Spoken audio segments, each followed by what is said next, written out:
Il y a 2 ans, avec sa femme Nelly et leur petit Lucas, Philippe achète cette bâtisse ancienne pour 130 000 €. Pour 60 000 € de plus, il en confie la rénovation à un artisan en qui il a toute confiance. C'est un ami d'Elisabeth, sa mère. Mais rapidement, le chantier tourne à la catastrophe.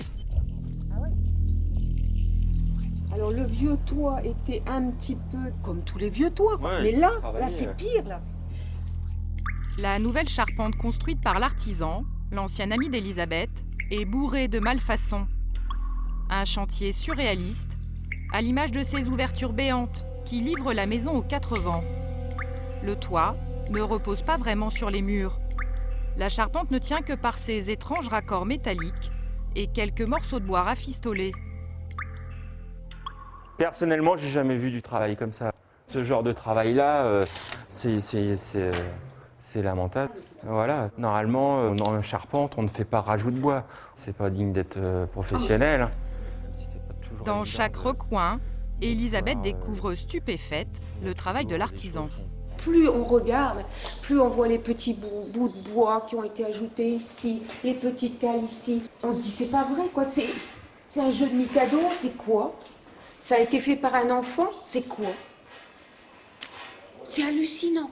D'accord, ok, ouais. Une angoisse pour Elisabeth qui n'endort plus la nuit, d'autant que son fils Philippe et sa femme Nelly sont sourds de naissance. En leur conseillant cet artisan, elle les a plongés dans la galère jusqu'à les mettre en danger. Philippe a même failli avoir un grave accident. Il y a quelques mois, un gros orage survient. Inquiet de voir l'eau s'infiltrer dans la maison, Philippe monte sur le toit pour essayer de repérer la fuite. Donc il va sur le toit, il constate. Là, je m'avance, et tout d'un coup, je sens que ça s'affaisse. Donc en rampant, il est. Ben oui, évidemment, t'as eu peur, t'es devenu tout blanc. En rampant, il est redescendu et il est venu voir pourquoi. Philippe découvre alors, effaré, que cette poutre maîtresse a cédé sous son poids et s'est fissurée. Pour Elisabeth, pas de doute, l'artisan est responsable. C'est une mise en danger de la vie d'autrui. Il a mis la vie de mes gosses en danger. Ça, mais il faudrait pas que je le voie parce que je sais pas. Ça se terminerait très mal. Il y a des fissures partout. Un artisan peu scrupuleux, car il n'y a pas que le toit qui menace de s'écrouler. La dalle du premier étage aussi. Elle est complètement fissurée, car en dessous au rez-de-chaussée, les piliers porteurs trop fragiles commencent à s'effriter. Tout part, voilà. Il suffit de frotter un peu, ça part. En fait, ce que craint Philippe aujourd'hui, c'est que toute sa maison ne s'écroule, au risque de tuer quelqu'un. Car le couple sourd n'entendrait même pas les craquements avant l'effondrement. Eux, si ça s'écroulait, ils le sauraient une fois que ça serait par terre, et peut-être eux dessous. Alors, où ça court, on ne sait pas. On ne sait pas du tout. Selon eux, si on... l'homme responsable de cette catastrophe, ce serait lui. Un ancien ami d'Elisabeth, qui se propose à l'époque de réaliser le chantier avec sa femme. Un artisan qui ne va pas se démonter quand Philippe et Nelly commencent à mettre en doute ses compétences. C'est bizarre, voilà. Quand on voyait que ça n'allait pas, qu'on s'inquiétait de ce qu'il faisait, on lui disait « Viens voir, c'est quoi ça ?»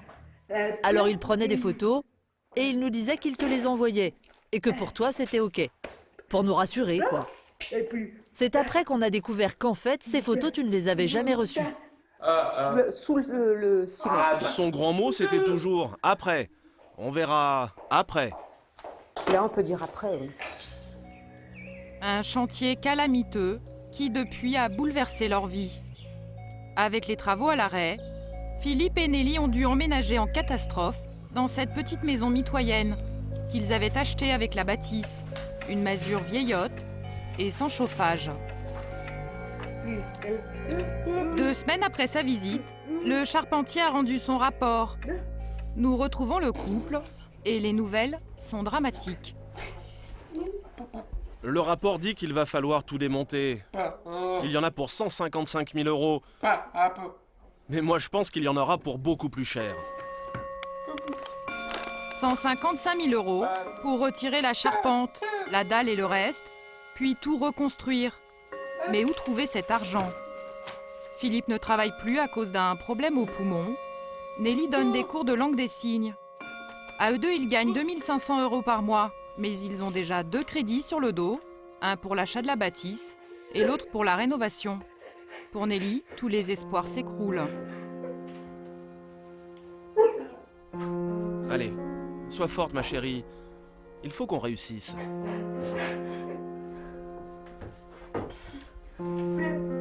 Oui, je sais bien. J'espère qu'on va s'en sortir. Tout ça, c'est très difficile pour nous. Parce qu'on est sourds. Pour la communication, c'est compliqué. Une terrible désillusion pour Philippe et Nelly, qui espéraient beaucoup en s'installant à Poitiers. Une nouvelle vie pour leur petit garçon Lucas. Car si la famille a quitté la Bretagne, c'est avant tout pour lui, pour le scolariser dans cette école spécialisée. Ça va, mon cœur? T'as passé une bonne journée? Lucas, 7 ans, est sourd lui aussi, un handicap transmis par ses parents. Retour dans la petite maison, contre la bâtisse en chantier, où le couple vit en attendant. Une maison presque à l'abandon, que Philippe et Nelly n'avaient pas l'intention de rénover. Le confort y est sommaire. Depuis 2 ans, Lucas n'a pas de chambre. Il dort sur ce matelas, au pied du lit de ses parents. Quant à sa douche quotidienne, l'enfant la prend dans cette salle de bain, pleine de fuites et sans chauffage alors que l'hiver approche.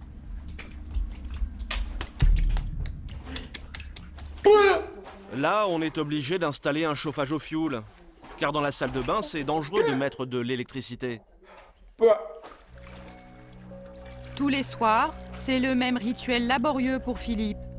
Installer ce lourd poêle au fioul avant l'heure de la douche, puis attendre au moins 20 minutes pour que la pièce se réchauffe. Ensuite, la douche de Lucas est chronométrée, car il fait au mieux 10 degrés dans la salle de bain. Lucas est résistant. On avait peur qu'il tombe malade avec le froid, mais en fait, il est moins fragile que lorsqu'on vivait en Bretagne avec du chauffage. Ah, il m'impressionne. Allez, on se dépêche, mon bonhomme. On se lave quand même les cheveux, mais on se dépêche. C'est bien, t'es vraiment courageux.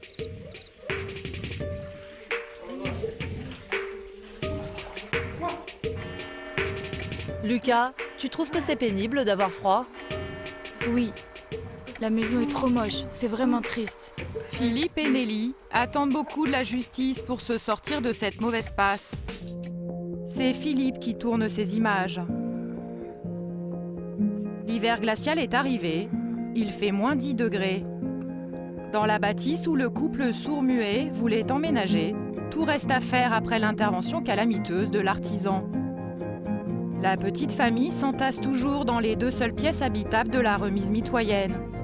Mais sans chauffage, la vie est devenue un enfer.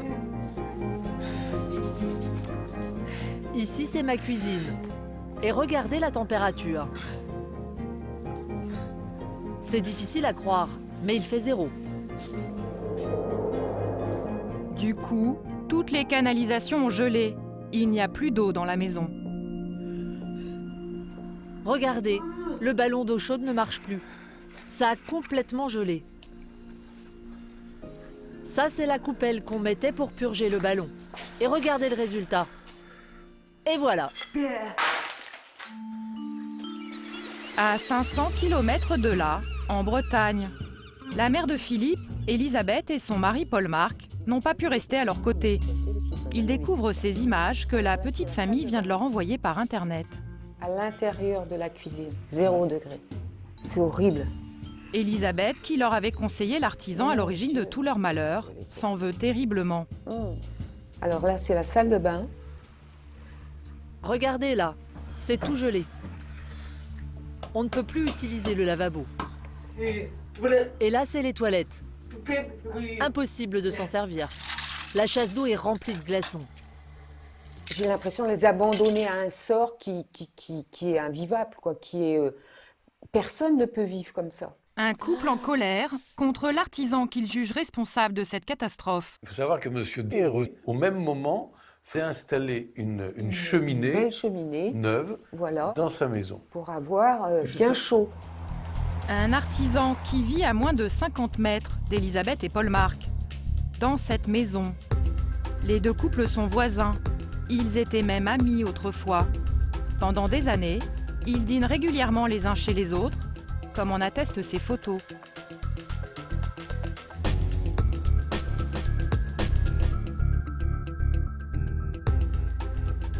C'était très facile de sympathiser avec eux puisqu'ils étaient toujours d'accord avec vous. Oui. C'est-à-dire que vous aimez quelque chose, ils l'aiment aussi. Donc il y avait un effet miroir. On avait l'impression de se parler. Donc si je rencontre quelqu'un qui aime ce que j'aime, ben, automatiquement je vais sympathiser. C'est pas de l'empathie du tout. C'est simplement, il vous englobe, il arrive à vous manipuler. Je vous dis, au bout d'un quart d'heure, il arrive à vous persuader que la Terre est plate. Et lors d'un dîner, justement, ce sympathique voisin apprend que le fils d'Elisabeth et sa femme viennent d'acheter une maison et cherchent un artisan. À l'époque, le voisin est commerçant. Il a une société dont les statuts sont clairs. Il vend des produits bretons. Mais quelques jours plus tard, étrangement, il change l'objet social de sa société et propose désormais des travaux en bâtiment. Il persuade alors Elisabeth et Paul Marc qu'il est l'homme de la situation. C'est là où il nous disait, en fait, j'ai travaillé à la construction d'un aéroport, sur la fabrication, la dalle béton, les bacs acier, etc. En fait, il nous parlait toujours de ses expériences ou pseudo-expériences professionnelles, parce que maintenant on peut en douter, mais avec une assurance telle que je pense que quelque part, on a été trop confiant. Je me dis, comment j'ai pu ne pas voir ? J'ai cru, quoi. J'ai tout gobé, quoi. Résultat, une facture de 60 000 € pour Philippe et Nelly et un chantier catastrophique. Depuis, Elisabeth et Paul Marc évitent soigneusement de croiser leurs anciens amis. C'est donc sans eux que nous décidons de nous rendre chez l'artisan, en caméra cachée, pour recueillir sa version de l'affaire.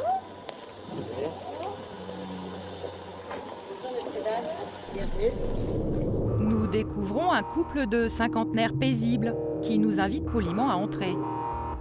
C'est ensemble qu'ils ont réalisé les fameux travaux de rénovation. Tous deux reconnaissent avoir été proches d'Elisabeth et Paul Marc, mais dans leur version, les amis trahis, ce sont eux. Je pense que c'est un truc d'amitié qui dégénère. Entre l'amitié à laquelle on croyait et voir ce que c'est devenu aujourd'hui, c'est bon. Là, j'ai largement donné et franchement là, trop donné.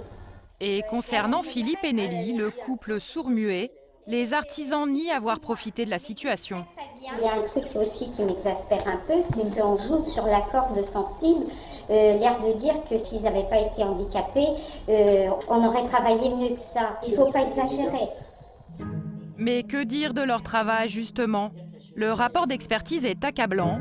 Mal rénovée, la bâtisse est dangereuse. Il faut tout démolir. L'artisan nous explique alors qu'il aurait été victime d'un malaise cardiaque. C'est pour cette raison qu'il aurait abandonné le chantier. Moi, ce que je réclame, c'est le droit de reprendre mon chantier là où il en était le 23 octobre 2010. Ces gens-là ont pété un câble sur un chantier qui n'est pas livré, qui a été interrompu à cause d'un pépin de santé que j'ai eu chez eux. Ouais. D'accord. Ils se sont pris la tête par rapport à ça, parce que le chantier n'est pas terminé. Donc... Non, parce que l'ouvrage est un peu problématique quand même. Non, l'ouvrage est un peu problématique parce qu'il n'est pas terminé, il n'est pas abouti. L'artisan refuse donc d'être jugé sur un chantier qui, dit-il, n'est pas terminé. Un mensonge selon Elisabeth et Paul Marc. Pour preuve, ce document, l'arrêté de chantier, signé de la main même de l'artisan et qui contredit sa version. Toiture, terminée. Dalle rez-de-chaussée, terminée.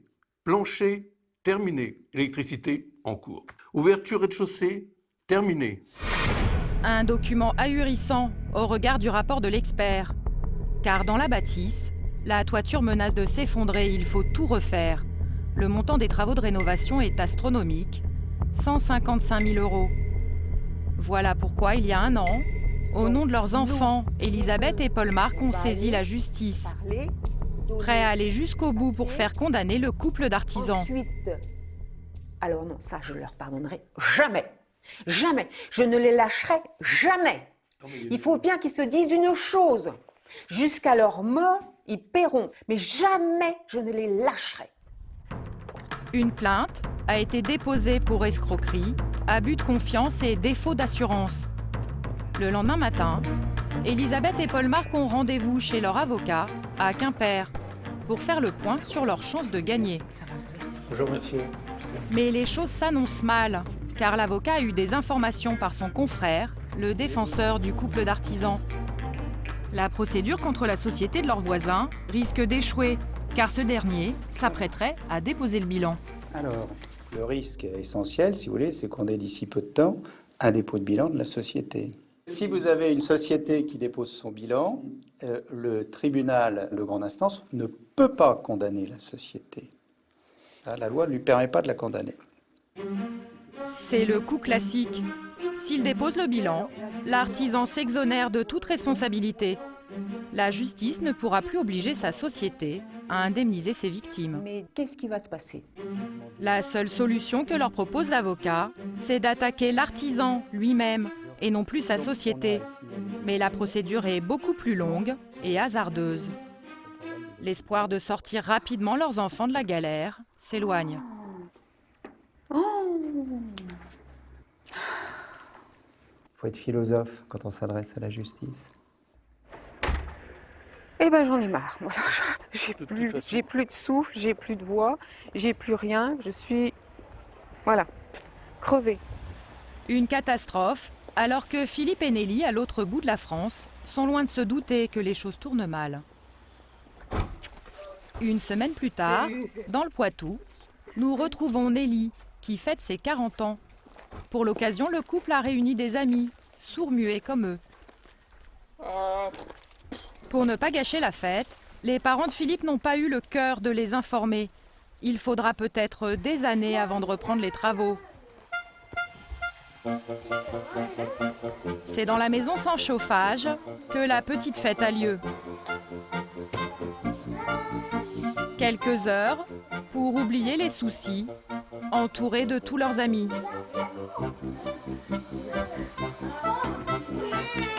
Philippe et Nelly l'ignorent. Ils sont loin d'être sortis d'affaires. Pourtant, ils ont du courage à revendre.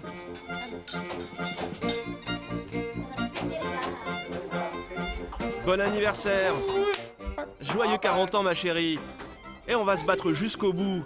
On va réussir et lui, on va l'avoir.